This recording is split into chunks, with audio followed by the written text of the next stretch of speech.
Hello and welcome to another Betfred Sports video right here in the Quest Media Network studio. Now, there's only one place to start today, and that's in the Women's Euros 2022, because England take on Sweden at Sheffield United's Bramall Lane on Tuesday night. That's the semi-final, Peter, one stage away from the coveted final. It's looking good for them. Yeah, it is. They've been favourites for since the tournament began, basically, and they're certainly favourites 5-6, so they're odds on to beat Sweden on Tuesday, as you say. Sweden's 7-2. Sweden are a very, very decent team. It's a really tough test for the Lionesses. We've got England to win 1-0. That's 5-1 at Betfred. England to win 2-0, 7-1. There's a lot of money on 2-1. That's 15-2. And Rosso and White to score the first goal. Rosso, the United player, of course. They're both 7-2 to score the first with Betfred. Beth and England 4-1. And Beth Mead, a little bit not quite the woman of the tournament so far, but she's still putting plenty of goals in. She's 9-2 to score the first goal with Betfred. Well, there you go. If you fancy England to secure a 2-0 win against Sweden, that is priced with Betfred at 7-1. Well, we're going to move into the Betfred Super League now, and St Helens, the table toppers, only just managed to take the victory against bottom club Wakefield at the weekend. Peter, quite a surprising result, that one. Well, I can say that again. It was 12-all on the 80-minute mark. They went into the golden point, and it was scored by Jack Welsby. And Welsby had made a mistake earlier on, so he came from 0 to hero in that game. But they were 12-0 up Wakefield at half-time. It was a big shock on the cards there. But you never, ever, ever write off the Saints. That's what the mantra is amongst the fans. And that's what happened then. They won 13 points to 12. The Saints are now 6 points clear of the Betfred Super League.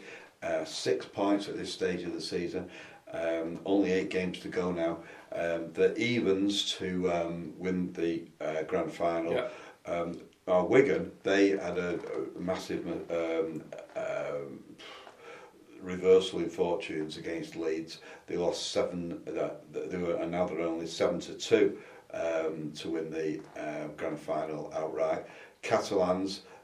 They beat Huddersfield. There's been some animosity about that because they're having a review of Super League, and Huddersfield are reputed to have said that the French teams aren't adding any value to the competition, and so that's been picked up by Catalans. So it gave that game a bit of edge, and Catalans won substantially and are now 4-1.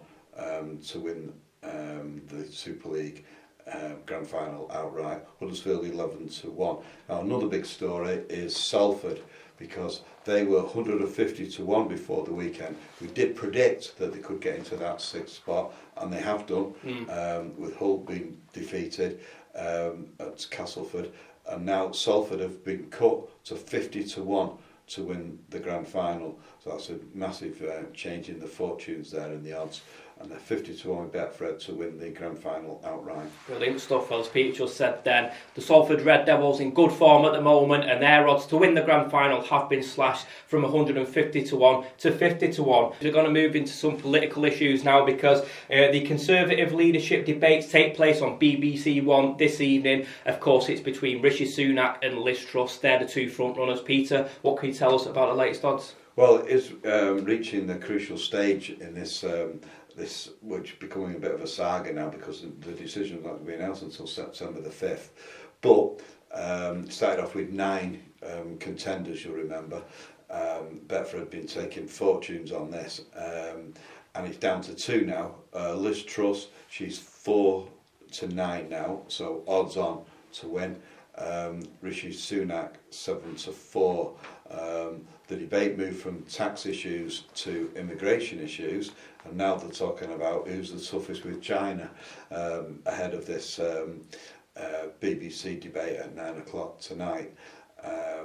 Rishi Sunak is slipping, his fortunes are slipping in the eyes of the grassroots supporters.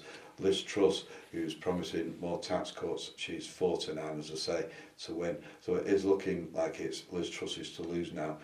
Rishi Sunak, what we can expect now is more outlandish accusations and try and engage Liz Truss and rile her basically on TV tonight and get her to lose her temper, maybe. But anyway, Rishi Sunak 7-4 to be, and he was favourite for a long time right at the beginning. The ex-Chancellor there is 7-4 with Betfred to become the new Conservative and therefore the Prime Minister. Well, in just over 2 weeks' time, the Premier League does return. We've got loads of the latest odds ahead of the new campaign, looking specifically at Manchester City, their new star signing, Erling Haaland. He's been cut from 5-1 to 3-1 to win the Golden Boot ahead of Mo Salah from Liverpool. Peter, are you excited for the new season? Yeah, I think it'll be great. It is a tale of 5 top strikers at the moment. You mentioned Haaland, who scored for City against Bayern Munich in a friendly in America. As you say, he's now 3-1, the favourite to win the Golden Boot. He's been cut from 5-1. City fans do see him as a missing piece in the jigsaw there. They haven't really had a proper out-and-out striker since Aguero. Salah is 5-1 to pick up the Golden Boot. Now he's committed to Liverpool. Harry Kane, who's also in goal-scoring form at the weekend, he's 6-1 at Betfred to be the top goal scorer. And if Ronaldo stays at United, he's a 12-1. Loads and loads of issues regarding Ronaldo. And then we've got the new signing for Tottenham, and this has had a massive impact on the outright prices for Tottenham to win the league. But on the individual Golden Boot honours, he's 100-1 for the Golden Boot, Richarlison. He didn't do that well at Everton, but it was only at Everton. It became something of a talisman. And we've now got Spurs have been backed in quite substantially to third favourites for the title, behind City at 4-7 and 5-2 Liverpool. Betfred have cut Tottenham from 25-1 to 14-1 to be the new champions, ahead of Chelsea and Arsenal. Chelsea 16-1. Betfred have Arsenal surprisingly at 50-1.